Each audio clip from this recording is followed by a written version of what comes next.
Buenas tardes a todos los amigos del canal. Vamos a comenzar con una nueva serie de videos, en este caso relacionados con el tema de diseño de fundaciones. Como vamos a tratar todos los tipos de fundaciones directas como las indirectas, estimo que van a ser varios videos, 7 u 8 videos o quizás alguno más. El tema del diseño de fundaciones en las estructuras en general, y en particular en las estructuras de hormigón armado, es un tema que no siempre está tratado extensamente en la bibliografía, porque hay muchos libros de geotecnia y muchos libros de diseño de estructuras de hormigón armado y pretensado, y no hay tantos que se refieran a las fundaciones. Entonces me parece que hay varios aspectos que son importantes de tener en cuenta e interesantes para analizar en conjunto. Las fundaciones, como conocen, constituyen el elemento de transición entre la estructura y el suelo de apoyo. La función es transmitir en forma adecuada las fuerzas incidentes de la superestructura al suelo sobre la cual apoya la misma. Y para cumplir con esta función tienen que proveer una seguridad adecuada contra la falla del suelo, una seguridad adecuada contra la falla de la base, evitar asentamientos totales o diferenciales que sean perjudiciales para la estructura y evitar daños en las construcciones vecinas durante el proceso de ejecución de la fundación. Sobre todo cuando planteamos cotas de fundación que generan excavaciones con estructuras linderas, hay que consultar al especialista en geotecnia y en función del tipo de suelo y las características de las construcciones linderas, ver cuál es el procedimiento más adecuado. Tenemos que estudiar y definir en forma apropiada el estrato más adecuado para las fundaciones en función de la intensidad de las cargas, las características de la superestructura, el tipo de fundación más adecuada según las cargas que inciden y el suelo de apoyo con el cual nos encontramos y tenemos que convivir con él mismo. Estudiar problemas de excavación, como les dije recién con los linderos, si el nivel freático está alto y hay que deprimirlo por bombeo, estudiar el costo y el proceso y la incidencia sobre las construcciones aledañas, y luego cuando dejemos de bombear, la incidencia de la supresión de la napa sobre la estructura que hayamos resuelto, que tendrá que ser una losa o una platea de fundación en ese caso. Estudiar la compactación eventualmente del suelo sobre el cual va a apoyar la superestructura. Hacer un análisis económico de la alternativa más conveniente y de los equipos y posibilidades tecnológicas disponibles en la zona. Por ejemplo, si estamos en una ciudad, un centro urbano importante, la posibilidad de hacer una fundación indirecta, porque los estratos superficiales no son adecuados, es más que razonable, ¿sí? Y es muy válida. Ahora, si estamos analizando un edificio de no muchos niveles, 8 o 10 niveles, y estamos en una ciudad medianamente alejada de los centros que poseen la tecnología como para definir fundaciones con cabezales y pilotes, que ya veremos en qué consisten más adelante, llamadas fundaciones indirectas, entonces tenemos que analizar con criterio si es razonable plantear esa solución por el costo relativo que va a tener la fundación respecto al resto de la estructura y la obra final, ¿sí? Entonces, esa es una evaluación que habrá que hacer en cada caso y en función de la tecnología disponible en la zona. Tenemos entonces la estructura, en el caso de una fundación directa, el elemento de fundación y el suelo. En el caso de fundaciones indirectas o profundas, tendremos la estructura, los elementos de transición de las cargas de la estructura, columnas y tabiques, que son los cabezales, y luego los pilotes para transmitir en forma indirecta a estratos más profundos las cargas. Dentro del campo de las fundaciones directas tenemos bases aisladas, bases combinadas, zapatas corridas y plateas de fundación. A lo largo de los videos que vamos a ir desarrollando, hablaremos de cada una de ellas, de las características particulares que tienen, en cuanto a cuándo seleccionarlas y cómo diseñarlas luego, y las verificaciones que hay que realizar en cada caso.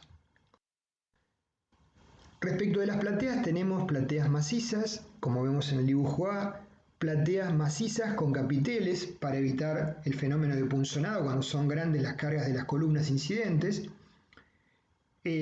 Plateas eventualmente rigidizadas con nervios que pueden ser, como en el caso B, nervios inferiores, en el caso C, nervios superiores, o plateas con sección cajón que le posibilitan una mucha mayor rigidez en suelos de poca capacidad portante a costa de una mayor complejidad constructiva, como veremos en los próximos videos. La solución B, plateas rigidizadas con nervios, suelen ser en dos direcciones, donde los nervios se cruzan en correspondencia con las columnas, con nervios inferiores, es habitualmente la utilizada para edificios de pocos niveles, 2 o 3 niveles, porque las plateas son superficiales en general. Por eso la misma facilita y queda como un contrapiso, finalmente, de la estructura, pero corren el riesgo de que al excavar una futura construcción lindera, la propia excavación de las bases aisladas, por ejemplo, una construcción lindera por debajo de ese nivel, dejen sin sustento el extremo de esa platea. No suele ser la fundación más adecuada para cargas para mayor cantidad de niveles, ¿sí? En cuyo caso, si hay que recurrir a una platea con una solución intermedia entre la A y la D, solemos recurrir a plateas con nervios en ambas direcciones, pero superiores, lo cual permite definir una cota de fundación, la más adecuada, después veremos cómo definirla, y los nervios hacia arriba permiten que nazca la columna desde esa cota hasta el nivel 0 del primer piso. Acá vemos una foto de una construcción donde se están generando, ya se han definido bases aisladas para cada columna, porque el suelo es apto para ello y el nivel freático está por debajo de esa cota. Y se visualiza a la izquierda, que la marqué como un detalle, en las zonas de juntas constructivas, estos son dos bloques en L, hay una doble columna, como pueden ver, que apoya sobre una misma base. La doble columna tiene una junta, que aparte, como está en zona sísmica, tiene que ser debidamente diseñada en función de los requerimientos del reglamento de sismo resistente, pero se apoya en una única base. Vamos a ver también qué particularidades tiene de diseño una base de este tipo, donde hay dos columnas que pertenezcan a bloques diferentes. La armadura típica de una base pequeña aislada es muy sencilla, una parrilla, usualmente, en ambas direcciones, que podrá ser de igual diámetro y separación o no en función de las dimensiones. Lo vamos a desarrollar cuando veamos bases aisladas. Y la armadura de la columna que vincula a la columna con la base.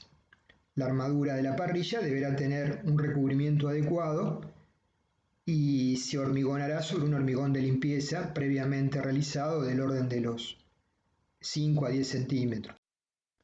Acá vemos una foto donde ya se ha ejecutado la base aislada y está el nacimiento de la columna con el tronco de columna posicionado para colocar el encofrado y hacer el hormigonado subsecuente. En otros casos, ya veremos cuándo conviene esto, para tabiques normalmente puede eventualmente ser una solución una base alargada, rectangular, o para varias columnas alineadas, una llamada base combinada, ¿sí? Que vincula las diferentes columnas en una misma base. Vamos a estudiarla en los próximos videos. Acá hay una foto en el proceso de ejecución de una platea de fundación, justamente como la que vimos con nervios hacia arriba, de un edificio de 12 niveles. Como pueden ver, es bastante superficial la platea. Visualicen la foto del nivel 0 del terreno. En este caso se lo definió así el proyecto porque la cota del nivel freático estaba justo debajo del hormigón de limpieza. O sea, se definió el hormigón de limpieza justo por encima de la cota máxima del nivel freático, para no tener inconvenientes respecto de eso. Y se definió la platea rigidizada con nervios para que fuera un elemento con capacidad adecuada para transmitir las cargas. Los nervios en estos casos son más anchos que el tronco de columna correspondiente, y el tronco de columna es levemente mayor a las dimensiones de la columna. En el proceso de armado de una platea con nervios, acá podemos ver esa misma platea en el proceso previo de armado de los nervios. Lo vamos a tratar en el tema de plateas, pero conllevan una armadura inferior, la platea, una armadura superior, y los nervios mismos una armadura superior e inferior con estribos de varias ramas, porque el ancho de los nervios usualmente, supongamos que la columna tiene 50 centímetros a nivel de la fundación, por lo menos el nervio tiene que tener 6 o 7 centímetros más a cada lado, ¿sí? O sea que el nervio tendría unos mínimo 60 o 70 centímetros de ancho y consecuentemente requiere estribos de más de 2 ramas. A su vez, cuando se cruzan nervios ortogonales, hay que definir alturas diferentes, cosa de que la armadura principal negativa no se cruce a igual altura y genere un problema en obra. Acá se ve perfectamente que eso se ha cumplido, o sea, las vigas nervios en la dirección principal tienen 90 centímetros de altura y en la dirección transversal tienen 1 metro de altura. Por lo tanto, las armaduras principales superiores no se cruzan a igual altura, no hay intersección. Acá vemos una base más compleja de un molino eólico. En este caso tienen la particularidad de, frente a los grandes momentos de vuelco y la situación de que la carga sale del núcleo central, la resultante, aplicada sobre la base y se puede despegar la base, requieren armadura superior, ¿sí? Para tomar las tracciones resultantes de cuando la base se despegue eventualmente del suelo de apoyo. Entonces requiere una cuantía importante de armado, particularidades en su diseño naturalmente, que tienen que ver, por ejemplo, con el fenómeno de cargas de naturaleza dinámica. En cuanto a las fundaciones indirectas, haciendo una enunciación muy rápida, tenemos para profundidades reducidas los pozos romanos, que pueden ser excavados a mano o con máquinas, los pilotes para mayores profundidades y mayores orden de magnitud de las cargas, que pueden ser hincados, premoldeados, ¿sí? No suelen tener dimensiones mayores a unos 20 centímetros aproximadamente, por el requerimiento de los equipos de hincado, la energía necesaria para hincar y los posibles ruidos y vibraciones que pueden afectar construcciones linderas, y los pilotes excavados, de los cuales hablaremos en fundaciones indirectas con más detalle, cuál es el procedimiento, que son pilotes del orden de que pueden llegar a partir de los 30 centímetros en adelante, pueden llegar a más de 1 metro de diámetro, 1,5 metros o 2 metros, ¿sí? Para grandes estructuras, como pueden ser viaductos de puentes, muelles portuarios o edificios de muchos niveles. Y tenemos también el campo de los micropilotes, es un campo especial, son pilotes de reducido diámetro, que se utilizan mucho y muy eficazmente para el recalce o refuerzo de fundaciones existentes, pero ¿por qué no se los puede pensar también como una solución primaria cuando estamos diseñando una fundación, por ejemplo, en un suelo de poca capacidad portante, con dificultades por el nivel freático? Se podría pensar, si existe la tecnología disponible cercana, en una platea que apoye sobre los micropilotes y trabaje conjunto la platea con los micropilotes, ¿sí? Entonces, los micropilotes es una solución interesante si está la tecnología disponible, no solo como recalce o refuerzo para resolver patologías, sino también como una solución eventual a estudiar en forma primaria. Bueno, acá hay el proceso en muelle en viaducto, el proceso de encofrado de un cabezal con la armadura en espera. El estudio de suelos, ¿qué debe contener? Como mínimo tiene que tener para diferentes profundidades las tensiones admisibles, información sobre la homogeneidad o falta de la misma de los estratos que sean afectados por la fundación, la determinación precisa de nivel freático y si varía estacionalmente el orden de variación, evitar asentamientos diferenciales significativos que lo tendremos que evaluar en función del tipo de estratos que afectemos y consultar con el experto en geotecnia, Y lo que mencionamos, precaución con las excavaciones y evaluar la posible agresividad de los suelos sobre el hormigón. En función de ello vamos a definir los recubrimientos adecuados para las armaduras de las bases.